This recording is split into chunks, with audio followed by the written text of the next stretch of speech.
Good evening. Happy Friday, everyone.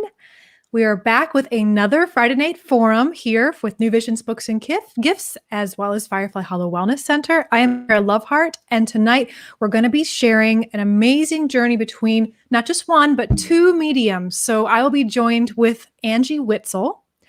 And before we do so, I'm going to make a couple of announcements that Bob wanted me to announce. First announcement, just to remind everyone, we are not having a Celebration of Life, formerly known as Celebration of Life, or New Visions Expo this year at the York Fairgrounds in August. So thank you guys all for those who support us with that. This would have been the 20th year. We will be coming back with that event, but just please let everyone know. I know a lot of people are calling New Visions at this time and kind of asking that question if we're having the event. But there are some other amazing events in the local area that you can attend.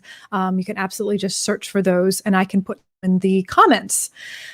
And so number two announcement is we have, of course, these Fourth Friday night forums back online.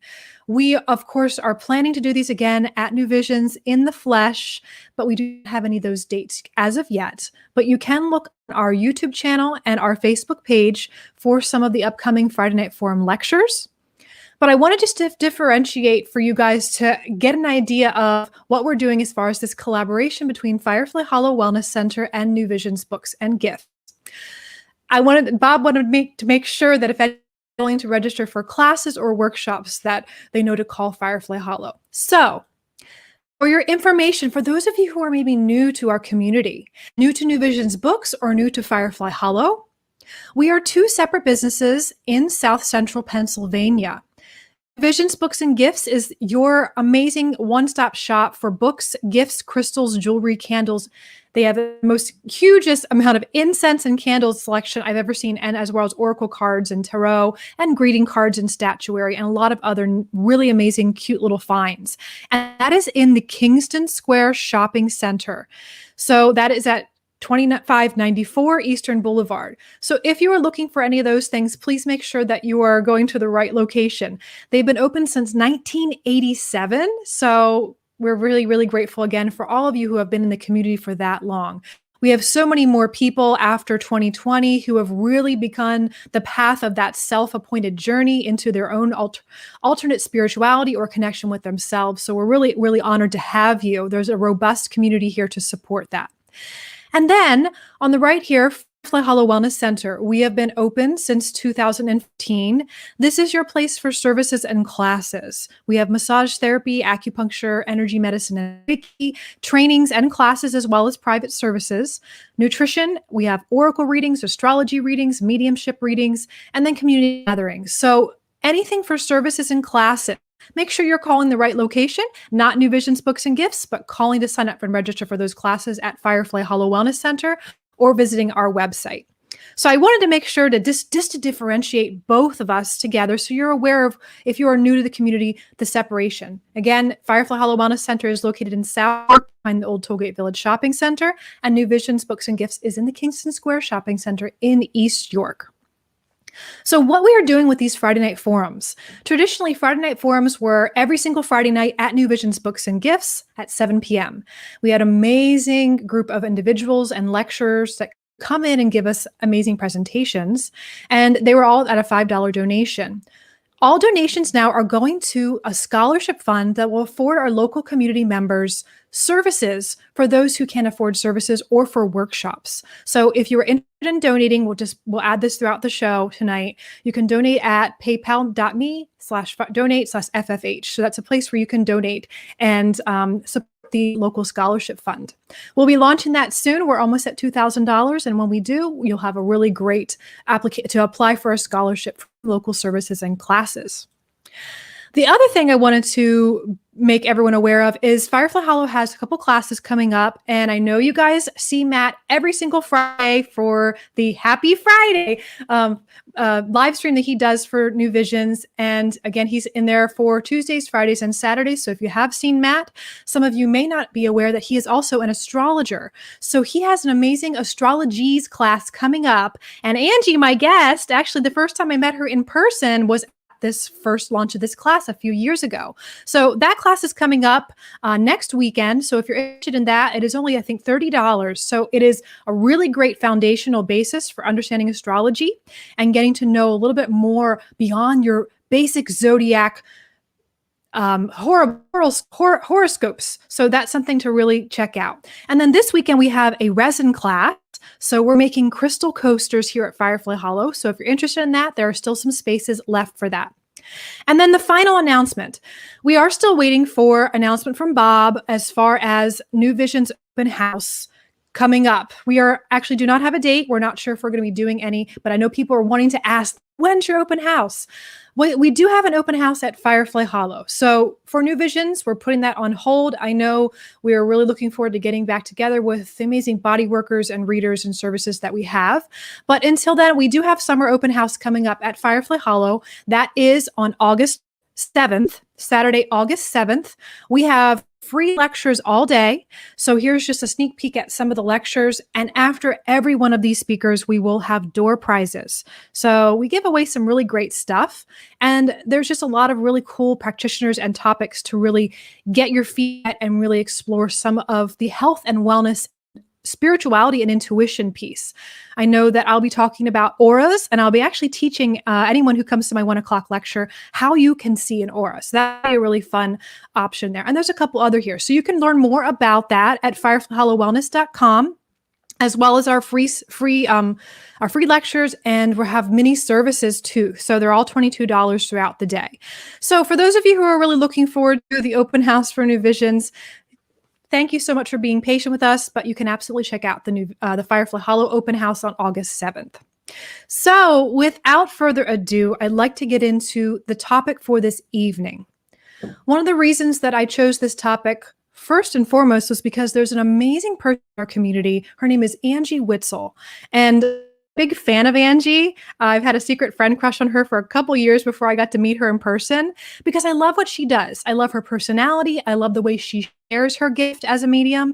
And tonight we're actually going to talk to her about that journey to becoming a medium. I have not heard this story on her first experiences, on connecting with the other side, and we're going to share back and forth. So this will be more of a conversation between her and I, but we also are going to share with you guys some tips and tricks for you guys to be able to connect with the other side as well. So without further ado, I'm going to introduce you to Miss Angie Whitsel. Hi. Hello, Angie. Thank you for having me. Yes. So first and foremost, I know you are a medium, but could you just say a little bit about your business and your background, and then we'll go into our first stories of having this weird stuff happen to us. Okay. Well, I own a little business called, wait for it, angiewhitsel.com. I am mostly an online business, so I do a lot from home. I do a lot of stuff on Zoom, a lot of teaching, a lot of readings. I do a couple events in the community, but I usually am at home because I do actually have a full-time job. A lot of people don't know that about me. But I'm actually looking to kind of leave that job and get into the spiritual realm full-time, hopefully, because this is what I love to do. And you can find me at angiewhitsel.com. Everything you could possibly need to know is there. Or you can reach out to me on my Facebook page. It is Stars and Spirit 1, the number 1. So if you're there, that's where I do all of my updates. Wonderful. And that's how I found you, actually, before I even met you in person, was of course online through social media. Yeah, I gotta love social media, because we were just saying before we went live here that as intuitives, as psychic professionals, hundreds of years ago, how would you know? You wouldn't really ever get to meet anyone like yourself. You'd just be the village strange person that's in the back alleys doing your thing. But now we are a lot more modern. Mediumship is very, very accepted. And I know I have some things to share about that. But first, I want to just really dive in, Angie. Okay. And tell me about your first experiences with the other side. I'm really curious on how your gift unfolded for you. This is kind of a convoluted story because I could take you all the way back to childhood where I used to say things to my parents that freaked them out quite a bit. I saw colors when I would close my eyes, or I would hear people calling my name when I'm by myself. I was even somehow guided to live in a haunted house while I was in college. Shocker. You know, how did I end up there of all places? But the real big turning point for me was when my dad was diagnosed with lung cancer. And by the time he was diagnosed, which he was totally fine at that point, other than just a little chest pain, and by the time he passed, it was only 2 months. So it was fast and quick, but it was during my my night shift with him during his hospice care that I really started to notice how energy can shift in a room, and how he started speaking to people that weren't there. He was making plans about his crossing over, and I could tell by the conversation what was going on. He didn't even know I was there. I was off to the side on the couch. And his dog was actually what confirmed it for me, because the dog was laying under the bed, the hospice bed. The dog's looking at the same corner and his tail's wiggling. And I sat there and I thought, wow, this is really happening. And I just listened to the conversation, and it was so incredibly fascinating. And I think it was the day before he passed, I took a photo of him, and there were what looks to be angel wings in the window. And it was just so incredibly soothing and calming. And then when he passed, for like the next couple of weeks, I just started noticing a lot of shifts of energy changing that I was picking up on, hearing noises and getting flashes of things. So I finally went to a local medium, and she connected with my dad right away. And it was so incredibly healing, just knowing that I'm still connected. And she connected with him without a doubt. She gave so much evidence, and I thought, what a beautiful gift. And right before I left, she looked at me and she said, you know, you're a medium too, right? And I thought nothing of it. And so I just kind of walked out the door thinking, okay, sure. And it just started kicking up more and more that I couldn't ignore it anymore. And so I really dug into it. Yep. I find it so fascinating when you meet another person who is intuitive. There is something like a sense of just like, oh, I know one of us. It's really interesting. It's very, very interesting. And I think that's the same thing with like when you meet your musician, right? If you're a musician out there, you meet another musician, you're like, I think there's something about you. You're a musician. Oh my gosh, we have that similarity. There's this kinship there that's really, really cool that you can kind of just sense that from someone. I've been doing. But what a gift for that. Did you have that direct connection then after you connected with that medium with your father, that you were like, wait a minute? Because I know that whether you're a medium or someone who's not, what I call the veil of grief, that when someone crosses over, you can't connect with them right away sometimes. And even for me being a medium, when Bill Trivett passed away, the owner of New Visions, it was one of those things that was like, I'm waiting to hear from him, I'm waiting to connect. And because I was so close, you know, there is a period of grieving that needs to happen. So I'm curious if you experienced that with your dad. Oh yeah. And it was a while too. I think I pretended everything was okay because I knew he was fine on the other side, but I never fully dealt with my grief right away. And I kept wondering, why can I connect to everybody else but him? And finally, there was one evening I actually did connect with him, but through my dreams. And he had said, I'm not going to come around if it's just going to cause you to break down in tears. He's like, you're not ready for it yet. And I was very appreciative that he came to me in my dreams instead, because it was a different type of connection and a different message. Because had I been awake, yes, he's right, I would have broke down in tears. I know that says a lot for connecting as well as a professional. I'd like to come back to that. I'm going to swing back around and talk to that point again, because I think it's really a big important part of why we're having this conversation. Not only to show you guys out there that we're just regular people, right, Angie? Yes, absolutely. Yeah, we're just regular people, but we also go through that grieving space as well. But there is just something a little bit different about how we perceive the world. So my first experience, Angie, with mediumship, of course, was when I was a child, really young. I had a lot of experiences.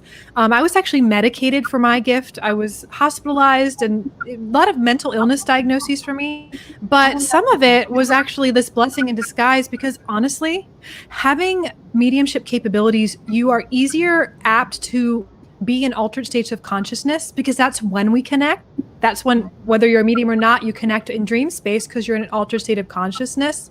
So there's that fine line between psychological psychosis and actually being spiritual or being intuitive. So you sometimes walk that line, and mental wellness is really important, especially for energy sensitives and mediums, because we do have a lot of sensitivity to non-physical stimuli. So for me, my journey was getting medicated and everything shut off. But when I was a young adult, I'd say, well, 21 is not a young adult, is it, anymore? That's like an adult, right? When I was about 22, 23, I was, strange place of all, I was at Rob Burrito's restaurant. So there's a restaurant here in South Central Pennsylvania called Rob Burrito's Burrito Shop. I was there with my two friends. They were ghost hunters. They're really into Gettysburg. And they were talking about some ghost stuff. And as an intuitive, as a medium, when someone's talking about that stuff, when they're even mentioning that, sometimes that opens up our capacities, which is really interesting. I know that now. But as they were talking about that, the one friend said to me, this is the day, the anniversary of the day my mother passed away. And clear as day, I just saw a flash, just like a flash just went across my screen. Very strange. I don't know if you saw that. It was a flash of an image of a woman, and she had long dark hair. And I said to her, did you have long dark hair? Because it was really startling me. It startled me. And she said yes. And so she explained what she looked like, and she showed me a picture, and I was like, oh my gosh, wow. And then the floodgates opened. It was almost like I said, yes, this is a thing. I'm not crazy. Wait a minute. These things that I've been seeing all my life are real. Wait a minute. Like I had like almost like a crazy like shift in my reality, as well as confirming things after I get just images and pictures and feelings and words and all a flood of information. It's almost like playing charades with someone, where you get sometimes bits of sentences, right? Isn't it like playing charades with a non-embodied person, right? Yeah. They give you an image, they give you a feeling, and then you're like, and the art of mediumship is putting together those pieces of the puzzle and interpreting it without, is it interpreted literally, or is it interpreted figuratively or symbolically? The mediumship communication piece is learned, and it's a skill that's learned. But anyway, I couldn't turn it off. My experience is I couldn't turn it off. So I, of course, had my partner, Matt, was there to help. Everyone knows Matt. We were there at a party. I had to come home to a party with a lot of people there. And so even more spirits were there because of that. And it was really interesting because it was St. Patrick's Day and everyone's under the influence of alcohol. So that makes things a little more intense for sometimes as a medium, right? So if you ever have a medium out there that won't do parties or people are drinking, there's a reason why, just so you know, right? If people are under the influence of alcohol. So luckily I had some assistance, but it took me a couple years to really be able to get in check of being able to turn on and off the psychic volume knob, as I call it, because a lot of times people have that mediumship experience, things turn on, and then they have dead people standing around their bed at all hours of the night. You can't go to sleep. They're being bothered all the time. And then, luckily I had a partner to affirm that I'm not crazy, because he saw those things too. But some other people, they may be like, wait a minute, I need to check myself into a hospital. And then sometimes you should check. You should always be asking questions and being skeptical. That's true. Because if you don't question, that if you don't question the reality, then there's something going on. But that was my first experience with understanding and knowing what was happening was real. So yeah. Fascinating. Yeah. Wow. But yeah, yours seems like such a gift to be able to have that right after your dad passed out. Yeah. Just, I mean, that's such a more emotional, intimate, personal experience. Mm-hmm. And the person that originally connected me with my dad had said that we've done this together before in previous lifetimes where we help each other. I may help him with symbolism, or he may help me, depending on who's on the other side of the veil. And there was something that just rang true to that. So I honor it, and it feels right. I get the truth bumps when I say it. I had the truth bumps when I heard it. So I'm just going to honor it. Yeah. You can't fake goosebumps unless you're, someone's behind the curtain blowing you cold air at you, right? Right. So Angie, you teach mediumship classes, and I know you talk about the different types of mediumship. And Yes. I think this is a really cool topic to share about, because I don't think everyone knows that there are different types of mediums. So could you share a little bit about that? Yep. So how I teach it in my class, I kind of break it down into a tree. I start at the top, mediumships up here, and it breaks down into physical and mental mediumship. For me, I'm not saying I'm right here, I'm just giving you my experience and my opinion. Mental mediumship is using your clear abilities of clear seeing, clear hearing, clear smelling, clear feeling, clear knowing, all of the clairs. And it's also, for me, just evoking a spirit to stand beside me or stand behind me. I don't call them into my body. Whereas physical mediumship, you're actually invoking the spirit into the body and allowing that spirit to use your energy.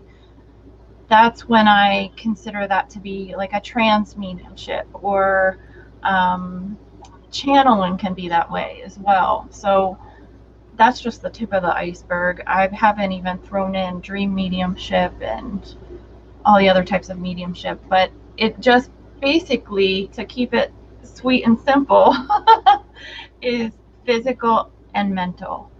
Those are the two main ones. And then you practice what's called evidential mediumship. Yes. So could we talk about that? Because honestly, I had no idea what that was. And then I realized that that's what I practice. I don't ask questions. There's a lot of times you get leading questions. This is what I see. This is what it is. And I maybe I get the definition incorrect, but I found it really cool when I heard you talk about that for the first time. I was like, what's evidential mediumship?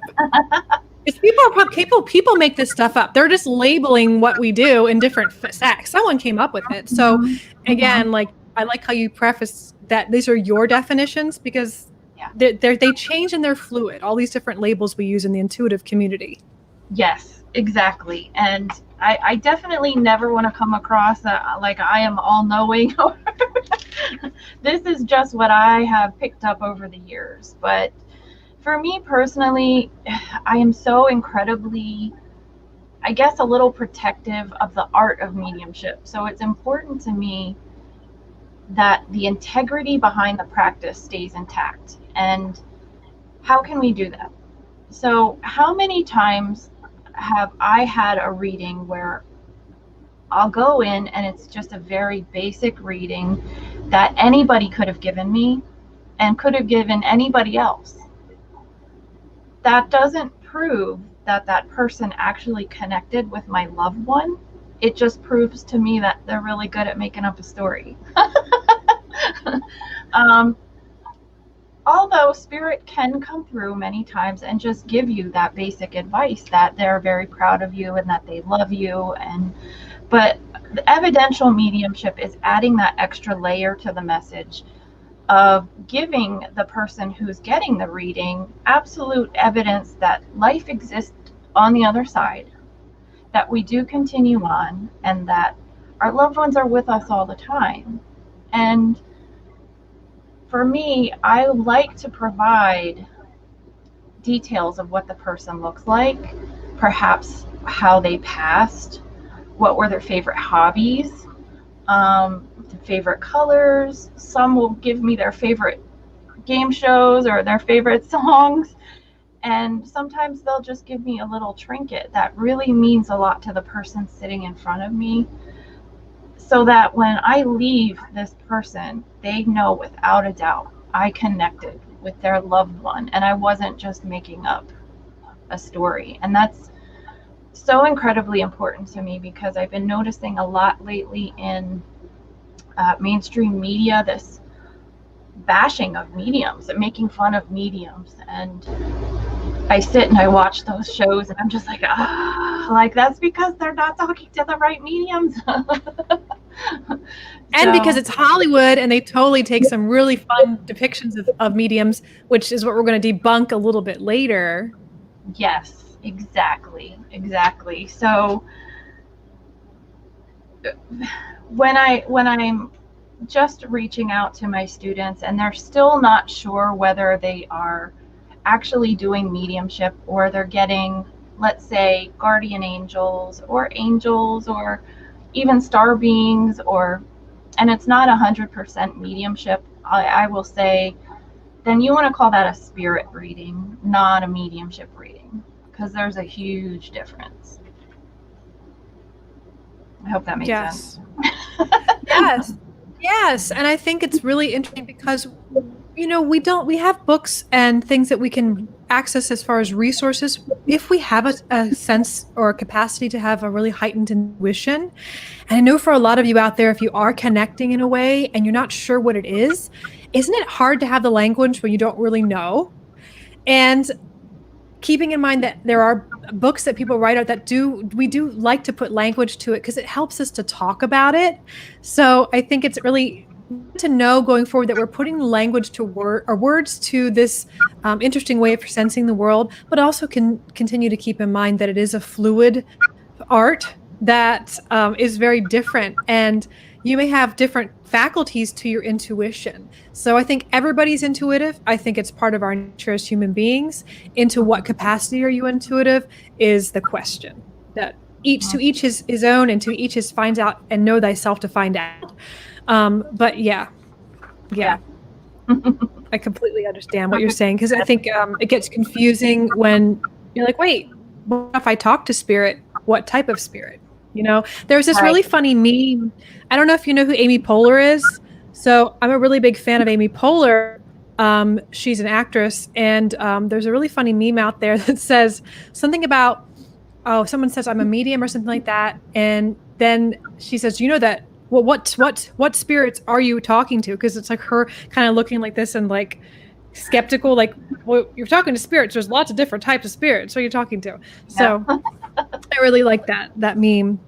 If anyone out there's watching this has seen that meme, put it in the comments, because I want to see that meme again so I can show Angie what it is.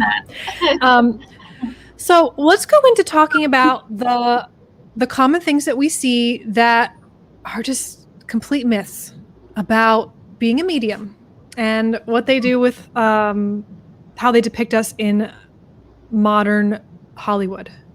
What's your first one?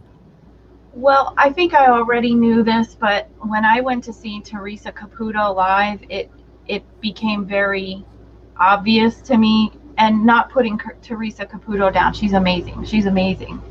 But I quickly saw she's just human. She also makes mistakes.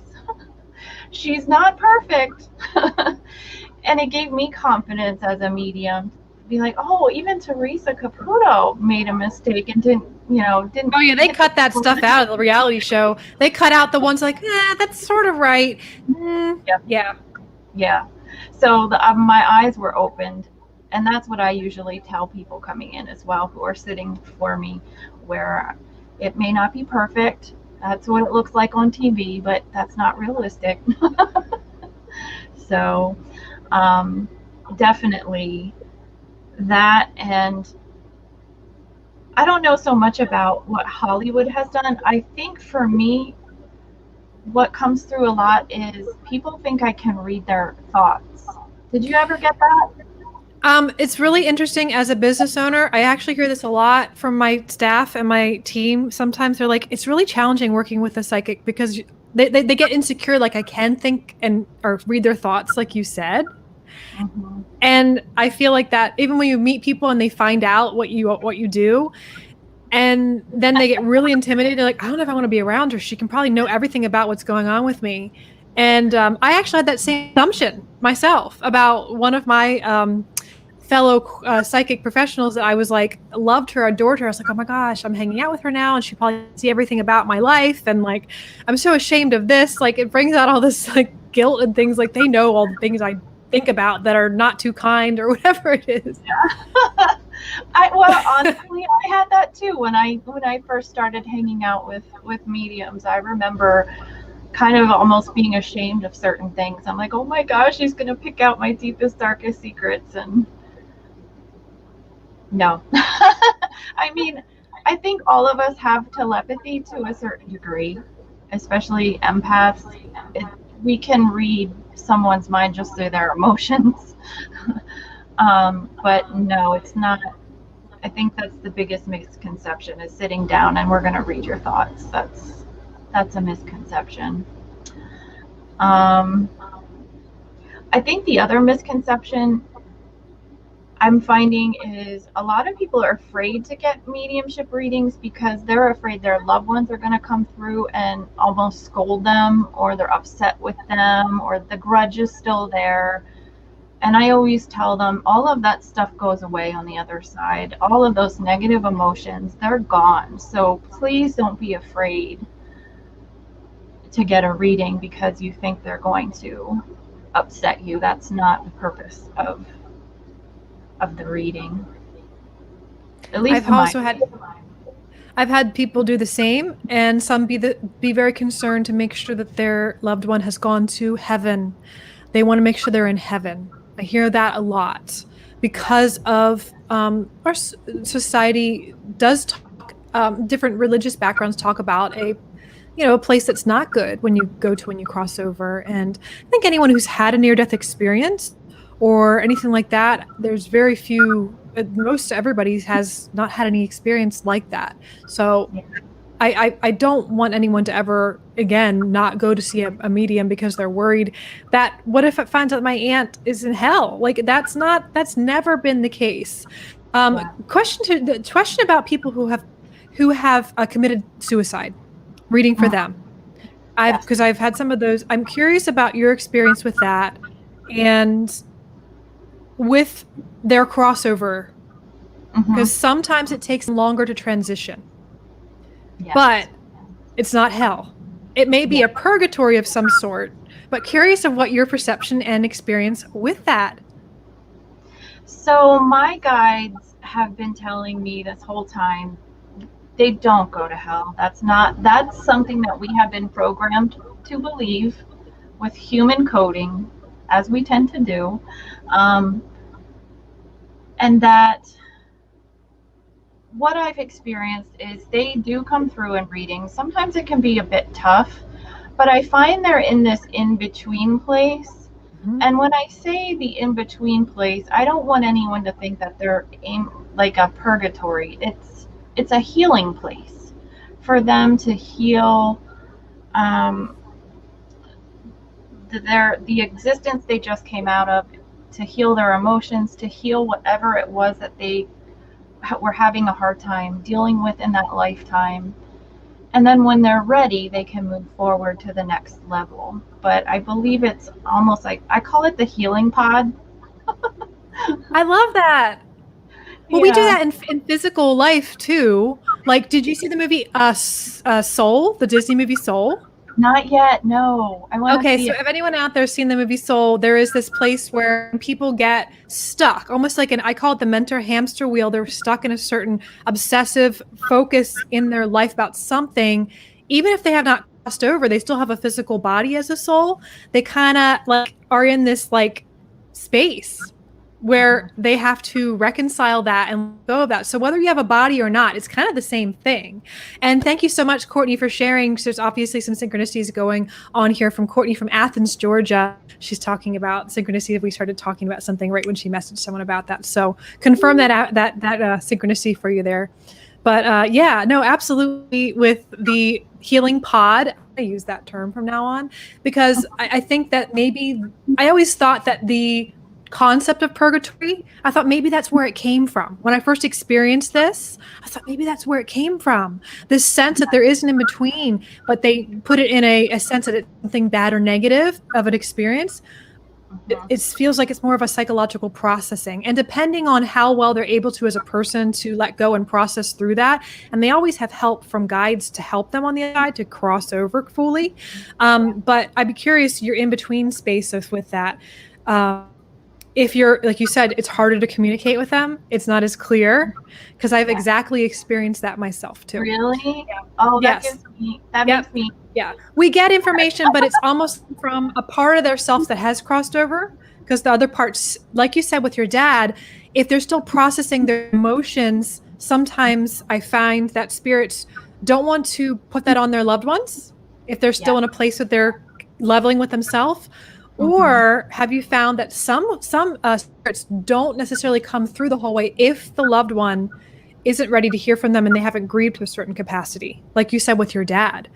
We're circling back around here where you weren't ready and you need to hear from him in dream space. So that's another myth I want to add here. Angie mentioned that we're not 100%. Teresa Caputo, she saw her live. She makes mistakes. They edit that stuff out, right? And the second one you said was, sorry, my brain's farting here. Me too. Yeah, that's how our brains work, right? So I know that the one I wanted to add was sometimes when you see someone, you think you're going to get information, and sometimes it's not the right timing for you. Yeah. And I've kind of find it very interesting that even if it's a year or two past, if you're still grieving, you're not past a certain state of grief, you might get a little bit of information from the medium, and it's not necessarily, don't shoot the messenger, it's not the medium, it's that there is still a phase of grief that is really important to go through. And that's why I highly recommend working with a grief counselor or a grief group. I know my first experience just out in doing a vending event somewhere, I was just doing massage because I have a second job as a massage therapist, right? Medium and a massage therapist. And I was out doing chair massage. Of all things, I was actually massaging my high school algebra teacher. Okay. So this woman comes bursting in the door and she says, "Are you guys Firefly Hollow? You guys have a medium, right?" And I'm thinking, oh gosh, I'm massaging my high school algebra teacher. She doesn't know this about me. And I thought it was a really awkward experience because I was like, oh wait, I'm wearing the hat of a massage therapist today. But she comes in and she's a grief counselor. She says, "I work with Olivia's House. It's a local place that helps children go through the grieving process." And I thought, oh gosh, what's going to happen? And she said, "You've helped so many of my people go through that stage of grief that were stuck." So I think there are two levels of going to a medium when it's the right timing and just trusting, and don't shoot the messenger. If it's not the right time or it's not the right medium, you know, you might get a little bit of information and maybe need to go do some more grief counseling. And sometimes you get stuck in that grief counseling and you kind of hit a plateau where that what they call an extraordinary experience with the medium can really help. Because I'm a big nerd and I go and research this stuff, like because they're using mediumship to help people. The psychology realm is starting to really integrate what we do in, and it's really exciting to see that being accepted. So two articles you guys can look up if you guys are really big nerds and you want to understand how it works. How mediumship and extraordinary experiences with mediumship helps the grieving process. And then there's another one you can search. It is really interesting because it had to do with the accuracy of readings. So Angie, you mentioned that Teresa Caputo was not 100%. They've done some studies with people that if they were 100% right, accurate in their readings, they didn't get anything wrong or a little bit off, or it was a little, that kind of makes sense, but not really. Mm-hmm. The clients or the sitter, they call it the sitter, the person who's sitting for the reading, Yep. the sitter would get very skeptical and wouldn't believe any of the information. It just didn't compute. There was what they call cognitive dissonance happening. The brain could not process that. How can this be 100% correct? It almost became frightening to the person. So what they found is that an 70 to 80% accuracy in your readings actually helps you absorb the information better and actually believe and be able to accept the messages. So if there's a couple things that are off, it's actually good for your psyche because you're like, okay, they were a little off, but everything else was exactly right on. So because you know how sometimes in readings you get like weird things, you're like that wasn't right, and you're like, okay, whatever, we're gonna move on. I'm just getting what I'm getting. Yeah. It's almost like spirit gave that for a reason so that they can actually process the information and accept it. Yes. Fascinating topic. I love that. Isn't that great? Yeah. I also take into consideration sometimes we have psychic amnesia, and I've done it myself where a psychic or a medium will give me a message or a clue coming from my loved one. I'm like, it doesn't make sense. And then a week later, I'm sitting there, oh, all right, I know what that means. So I try really hard now when I give readings and someone can't take something in my mind, I just move on, and I realize they'll probably get this later. It just doesn't make sense right now. Yes. The psychic amnesia, I want to know who coined that term because it's kind of used in the mediumship community, and I love it. Whoever out there said we're going to call it psychic amnesia, that makes sense because we do use it, and it's really good to explain if you've never been to a medium. And what Angie just said there is it is something that happens that it doesn't make sense to you. You're not putting together the pieces, and then later you're like, huh? Because it may not be what you're expecting. Right? You're expecting to hear from a specific loved one, and they're explaining what someone looks like. That doesn't make any sense. They liked cars. I don't know who that is. And then later you're sitting there like, oh my gosh, it was Uncle so-and-so. Why would he come talk to me? Right? They sometimes wonder why somebody's talking to them. They're like, I didn't know them very well. Yeah. Isn't that interesting? It's tunnel vision. When you want to just speak to one person, it's just tunnel vision to that person only. So everyone else kind of goes out the window. Absolutely. And also from our perspective, Angie, what are your thoughts on a lot of times when we're in space, we're in an altered state and we are giving readings, when people ask you again, what did you say? Or what did you say to me in that last reading? And they want you to remember what it was the message that you gave. Yeah, there's no way. I mean, my brain with the way it is, I can't remember yesterday. But I don't want to say they're speaking through me because I don't invite them into my body, and they're not. It's definitely coming through me, but in a different way. But I'm in a different space in my head, so I often will give my sitters pen and paper so they can take notes. Because there's no guarantee I'm going to remember what I said. Because I'm in absolutely a different take notes, or bring a voice recorder if you're going to see a medium, for sure. Yeah. I know a lot of them. Teresa has just hers recorded, and I do mine recorded too. But I think it's important to do that because we don't remember anything. It is almost like I'll explain it like this, that people can relate to this. If you have a dream and you wake up, you're remembering the dream because you're in that space. But then when you shift your brainwaves to more of a beta or alpha, you're focused, you're doing your day, you forget that dream. It's exactly like what it is for us because all that we're doing is shifting our brainwaves into more of a theta or delta frequency, and that's where we're picking up. We're kind of like asleep, but we're dreaming. And of course, I'm a big nerd when it comes to like brain stuff.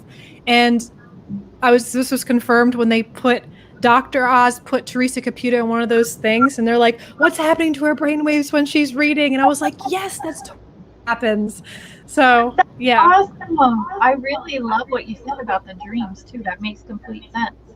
Because the second you put your feet on the floor, 9 times out of 10, you're going to forget. Because you're that's perfect. Yes. And does that explain to you guys why you don't ask your medium later or 2 years later or 2 weeks later what they said? because they're never, they're never. So yeah. Some comments too, just so you guys are aware. Thank you guys so much for joining us out there. If you are an empath and you are taking on a lot of the energy of other people around you, that's something that I advise you to go onto Firefly Hollow's website. We do have a couple courses and also some free YouTube resources on that. That's kind of my background of being an empath and not being able to turn that volume knob down. So side story with that, I just want to let you know there are resources out there. So if you're looking to tap into that, or if you are anyone out there watching and you're a medium and you're looking to develop that, Angie's going to talk more about her course at the end. That's online, so no matter where you're at, you can take it. But there's so many tools that we as intuitive individuals need to learn to work with. And I think a lot of people are waking up having that sense turned on. It gets turned on through trauma, near-death experience, huge shifts and changes in our life, sometimes divorce, a brush with a terminal illness, anything like that creates a whole shift in our awareness of who we are, where we question our whole identity.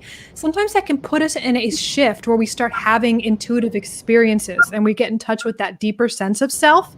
And it can be a little disorienting until you learn to navigate it a little bit better and then deepen your connection with that. So there are a lot of tools out there. And I think after 2020, right, Angie, I think a lot of people are really like, holy crap, I'm having, what is it, a spiritual awakening? Am I going crazy? Like it's more people are tapping in. And if your mediumship is your thing, it might be, you got to take Angie's class and find out about that. But we were going to talk about how mediumship is the same or different than other psychic abilities. What I would love to hear your perspectives on that. So for me, I think mediumship and channeling, they're different in that.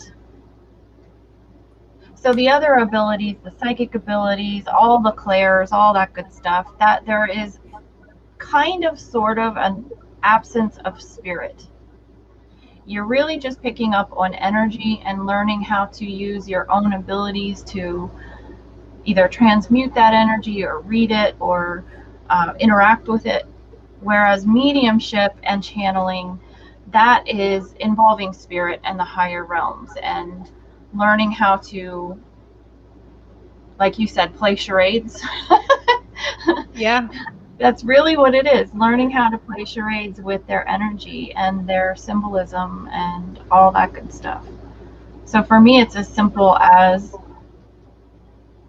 absence of spirit and involving spirit.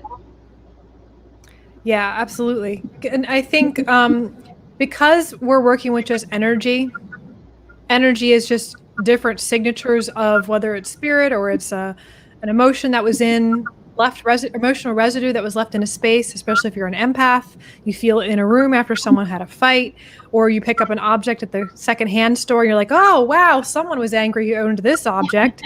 There's a lot of different ways to pick it up, but I think I agree with you completely that mediumship is really connecting with souls or people that still have a consciousness.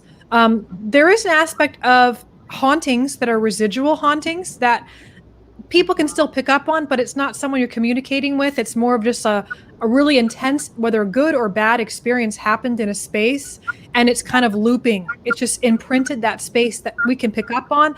It's not really communicating with a spirit. Correct. Yep. Yeah. But it's all energy. Yeah. And I'm finding too, I'm very empathic, very emotional, double Pisces. I have to be careful of my emotions, and it's almost like I collect them and they turn into this energetic blob. And if I'm not careful and cleanse myself or cleanse my space a lot, that energetic blob can start to take on form and consciousness. And I don't even want to know exactly how that works, but I know that it happens. So there's a whole other rabbit hole we could go down. Oh my gosh, I love that rabbit hole. So I think that's, I will touch on that just briefly so people are aware. Because I think people who are listening to this, again, when people mostly listen to mediumship talks, they're waiting for the readings at the end, right? They're there to listen for their loved ones. I think those who are here listening today that are attracted to this talk and that are still tuning in, are curious in general, just because they want to know how it works, or they have some sort of sensitivity themselves. And they're looking at how to navigate that. How do I turn my psychic volume knob up and down? So what you said, Angie, is very relevant because so many people are having energy sensitivities and having to learn to manage their energy, whether you do this professionally or not. Because you may have the capacity, people jump in and think, I need to be a professional psychic now. Not always the case. That may not be your calling. It may be using that gift for art or for music or to find the right people. You might be an employer that you use it to hire. You might be, I have actually an HR friend of mine. She's amazing because she's called the HR intuitive. And she uses her gift in so many amazing capacities to help businesses and to help people.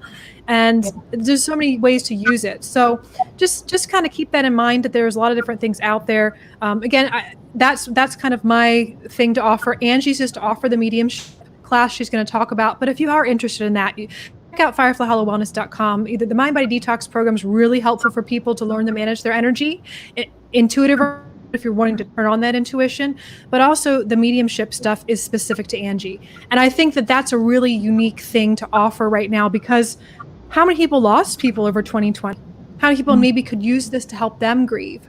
So I'd like to kind of shift gears here and talk a little bit about what are the things that we all can experience, whether we are having those capacities or not, where we experience messages from the other side that we ignore or write off as coincidence. They're very common ones. Tell us. I think we get messages all the time, and unfortunately, we block ourselves through skepticism, and that's such a shame because it can come through our dreams. It can come through animals that are showing up in our life quite a bit. Colors, sometimes color of green will show up in my life all week long. That's my message usually that I need to work on my heart chakra, or maybe there's another message there that's underlying that I'm not paying attention to just yet.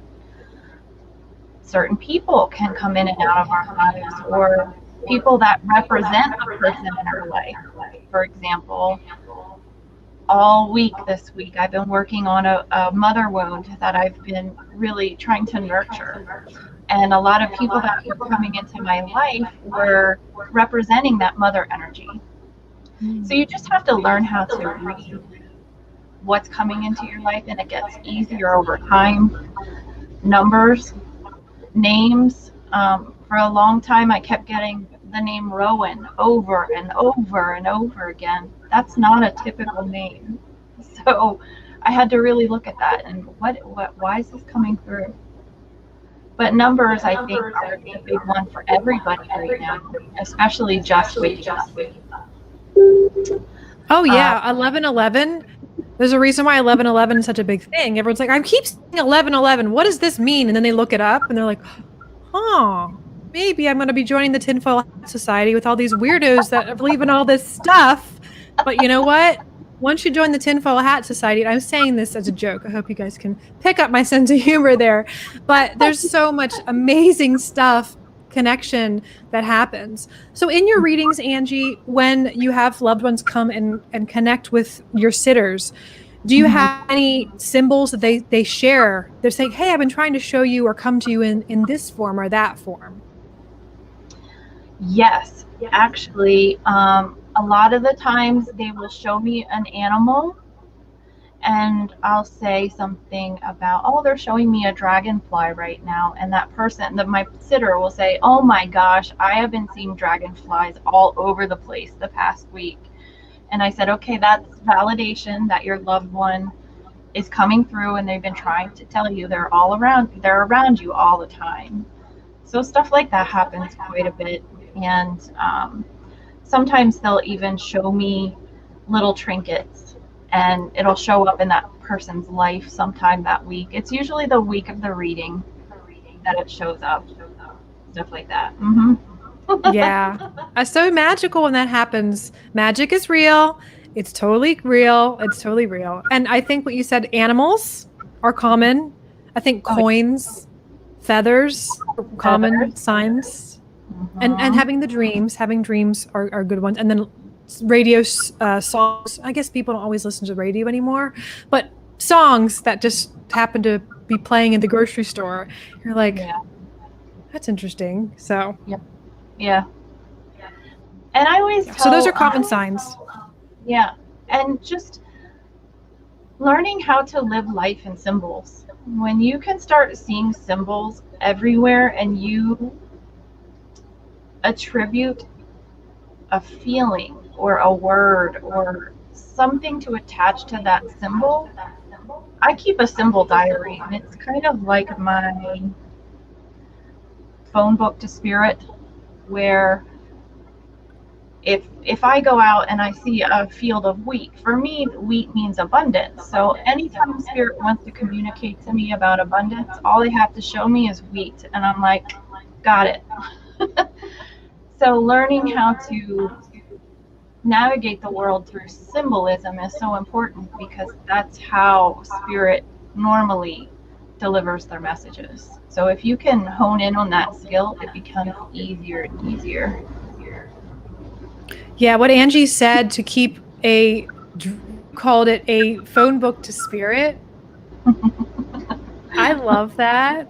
I love that. Start your phone book to spirit. Like when you start seeing those things come up, you keep seeing an animal or a number, write it down. And I think sometimes it helps to look it up to start. Like, what does it generally mean in a dream dictionary or numerology? If you're seeing specific numbers, what does that generally mean?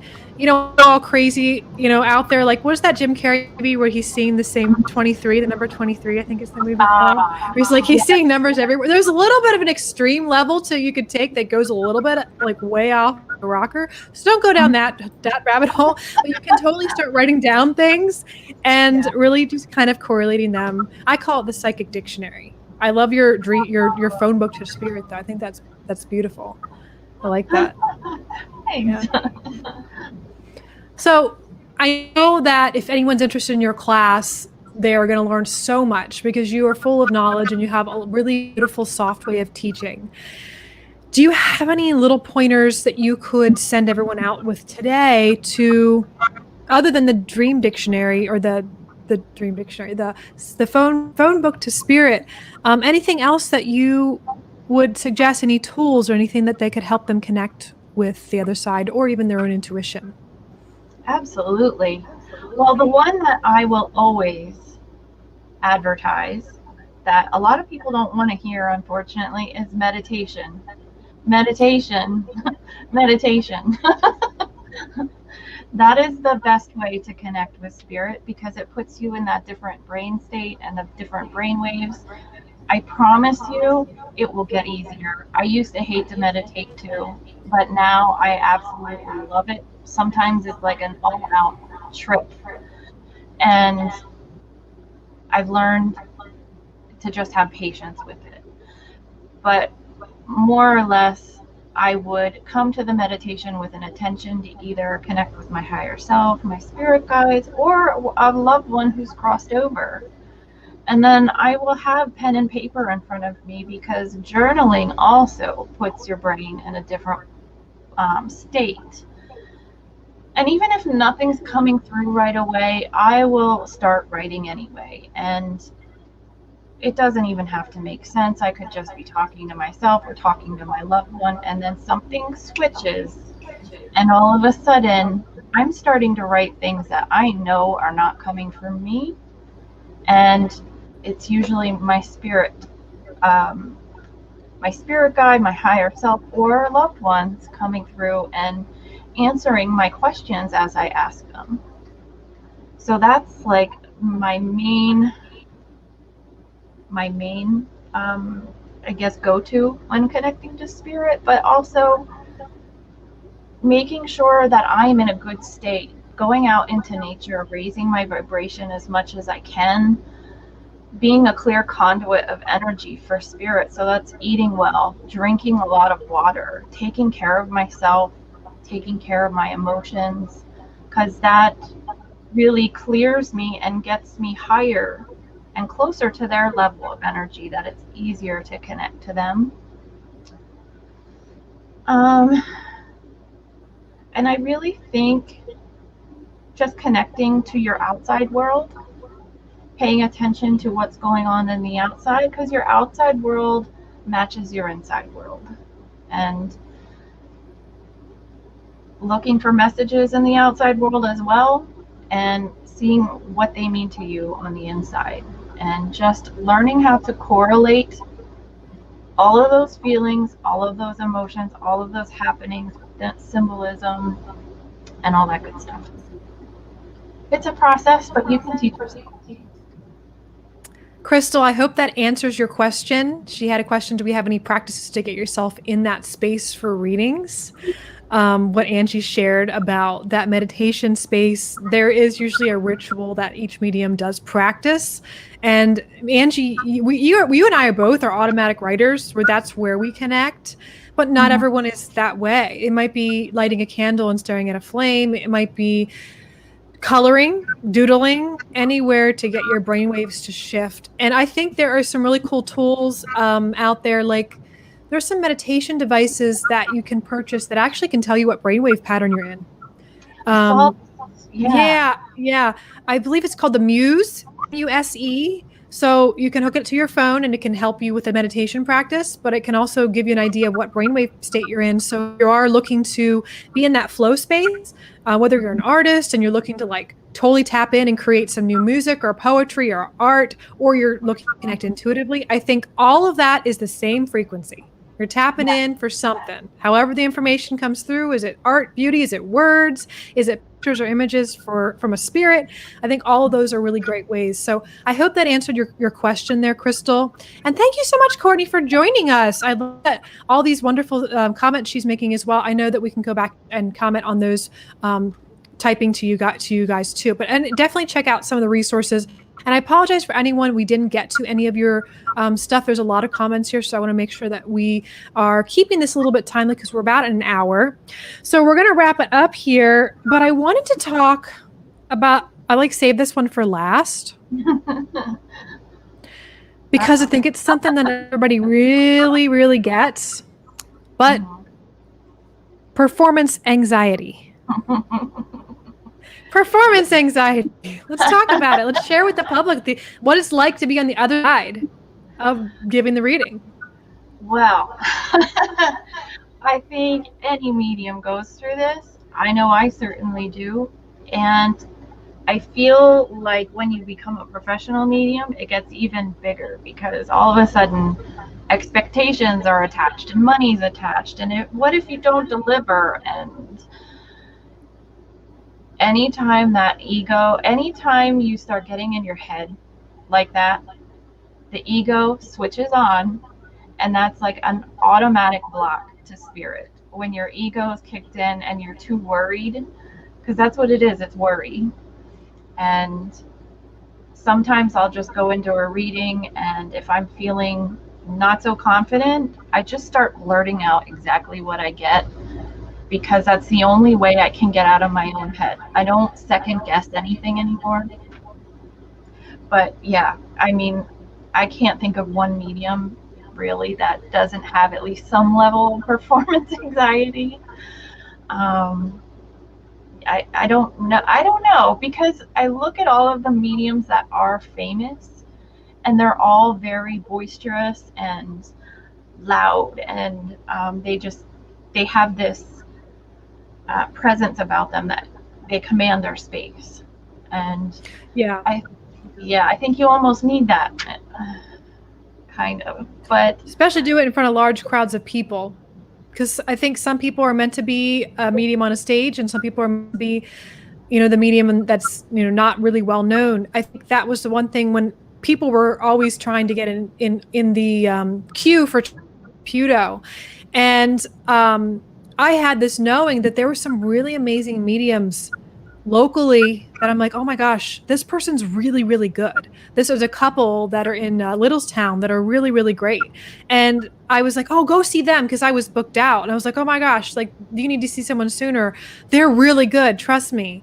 But I think that performance anxiety is interesting, because one of the things that I found that's common with a lot of mediums, not all of them, is they tend to have more predisposition to feel or experience anxiety.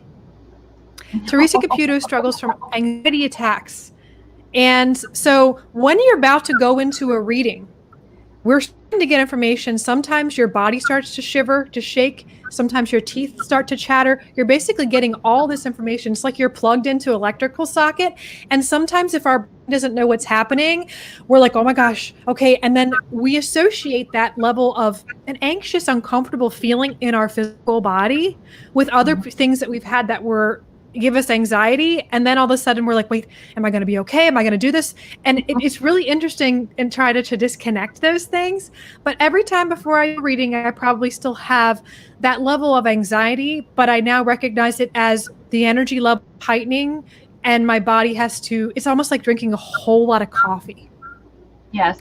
Do you know what I mean, Angie? And it's okay, all right, and that's why we talk about grounding. We talk about, it's like a lightning rod without a grounding cord. The lightning striking, you're getting all this information in, head down in. You have to pull it through the body so that you can breathe, you can relax. But there's definitely times where, specifically if I have a client coming in that I get just from looking at their first name and the energy signature of their first name, that they're really skeptical. Because I get the anxiety, like I really want them to have a healing experience. And there is the level of responsibility that it is other people's responsibility to go get help psychologically if they are grieving. It is a professional psychic's responsibility to share about the grieving process and to refer out. We're, of course, this is one of the local places I refer to. There's a lot of, and Olivia's house, but I have these little packets of coping with grief that I give away. Because I think it's really important if you have someone that comes in and you're a client who's coming in to see a medium and you just didn't have the education and awareness that you need to go through a different process first before seeing the medium. So don't get upset if you get turned away. But I think it's important because we don't want to let you down. And if it's not time for you to get that message, don't shoot the messenger. You know, it may not be time. And sometimes that's where the nervousness comes from, because I want to make sure that they have that experience, especially if I feel at all that anyone around them is struggling with really feeling depression from that. One really great experience that I had, which was that evidential mediumship, which was really fun, is those little objects that you share. And I had a client that came and saw me that his friend had passed away, and the mother, I was feeling the energy of his mother, who's still alive, was really, really, really borderline, maybe going into thinking about suicide. And so for me, I felt that pressure of performance because I thought, he's recording this. She's going to listen to this afterwards. I got the very strict impression I had the impression she was a nurse, and she was very skeptical of this. And I even said it in the reading, I think she's skeptical of you coming here, but you told her you're going to come here. And I was really nervous about her listening to it and completely, and so that's where, as a medium, I had to get up to spirit. Like, look, that is her responsibility. Her free will is a choice. And I trust that spirit's going to surround her, prayers, everything to help her, even if she couldn't hear what I had to say. And that's where I let go. And of course, whenever we let go, we get fully present. Amazing miracles happened for this woman. There was a very clear image of a pewter heart-shaped box with inside was some blue velveteen like looking fabric. Mm-hmm. And I just said, I don't know what this is. And my sitter didn't understand. He's like, I don't know what that means. That doesn't make any sense to me. A heart-shaped pewter jewelry looking box. And inside there's this blue velvet. And it didn't make any sense to him. And then he called me the next day crying hysterically in happy tears and said, you don't know what you just did with the mom. She had a pewter heart-shaped box. So it was a jewelry box that he gave her. And again, these are things like you don't know. You're like, I just see this thing. It doesn't make sense to you. There's no emotional connection, but it's the most life-changing thing for her. Inside that box, she went and found it, opened it up. There was a Hershey kiss for her. He used to leave Hershey kisses for her. So there was a Hershey kiss left inside for her. I was like, no, like I always think, okay, was it there before he passed, or was it a miracle that it appeared? Like those are the wonderful things I think about. Like, oh. But anyway, I just think it's important to know that your medium may struggle with some of that. even if they're a professional, or even if for someone like Teresa Caputo, who knows? They may just have it to hide that part of themselves completely, because we do have that pressure to, more so if someone we read for is either skeptical, we need to it's not our job to convince them, but a lot of times we almost get like psychic daggers. You know what I mean? Like she's, their skepticism and that judgment is abrasive energetically to pick up and to feel, because we're feeling in the level of energy, and it just is that way. If you can just let it be and be neutral and say, okay, this person's skeptical and they're whatever, but it takes I think it just takes some harder, thicker skin to do that. Not everybody can do it. Yeah. I think that layer of skepticism, it just puts an extra little layer on that you have to get past to be able to do the reading. Plus, then you got to get past your own, I know this person is a skeptic, so now I got to prove myself. Well, no, that's my ego talking. Yeah, so there's a lot of meta awareness, right? Like we're so meta. We're like, okay, thinking about our own thoughts. Now we got to get over that. Like you have to do a lot of internal processing, even though we sit all day. So most of our job is sitting. There's a lot of activity that's going on inside that we're completely mentally exhausted after our work a lot of times. So thanks for sharing with me about that performance anxiety. And now you guys can have a little bit more understanding. I have a video that I do share with people before they come and get a reading. I know Angie's not doing readings right now, but she's doing the classes. So I want to just make that clear that I'm not the only person to come read for you. There's so many people out there. You will find the medium you're supposed to connect with. I firmly believe that. And if something doesn't feel right with that medium, it's okay. You can choose to have a different medium.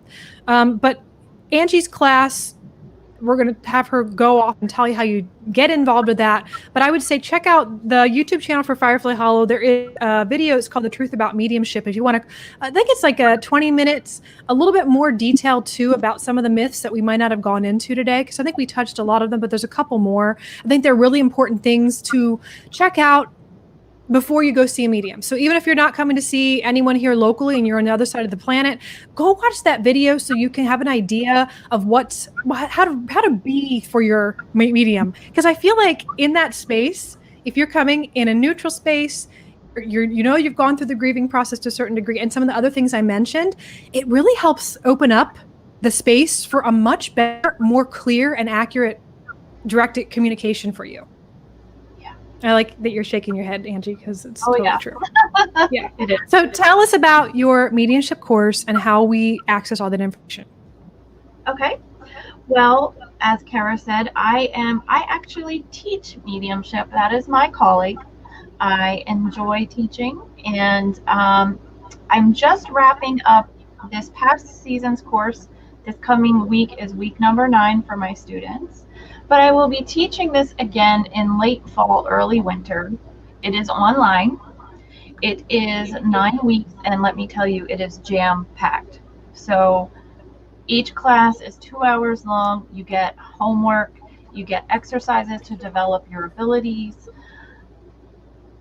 Most of the time, my students are like, whoa, this is a lot. Can we slow down? Because I just want to give you all the tools you're going to need to be a really good medium.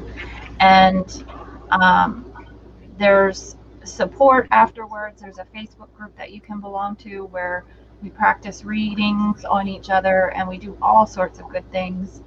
And you can actually go to my website and see the itinerary. Did I put the right website? You see it? Yep. Okay, I want to make sure. Okay. So if you go to the classes tab, there's a tab there for the 9-week online course. Now I believe the dates that are on there are for this past. I need to update it.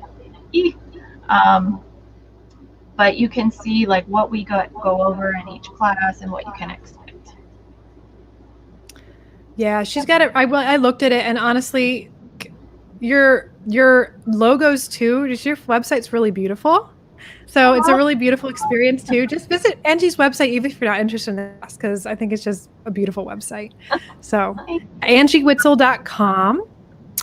And then for anybody out there, again, just remember that if you want to donate anything via PayPal, this the donate. This is like $5 suggested donation. Anything you donate does go to our scholarship fund that does help people in the local area that need services, either readings or private services or classes or workshops. So that's something that would be really helpful for them. And if you're interested in any of the upcoming stuff for Firefly Hollow, please visit fireflyhollowwellness.com to register or call. Just again, don't call Bob at New Visions Books and Gifts for register for classes. That's classes and services at Firefly. I want to make sure that because Bob would really, really appreciate that. So, oh, and I guess one more thing, Angie.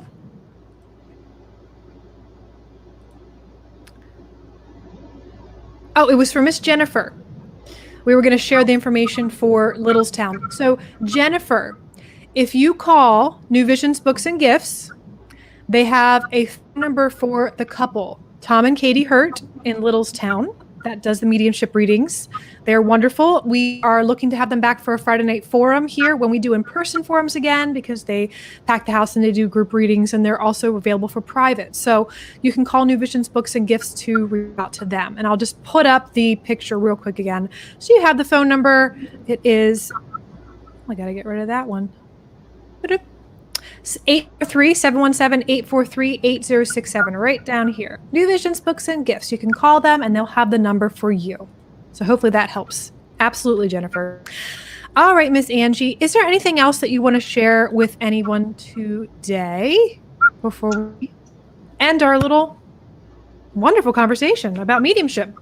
I know, it was great. I really, I could go on forever, but I just really want to thank you for having this conversation with me and letting me share my love of mediumship with everybody. Thank you.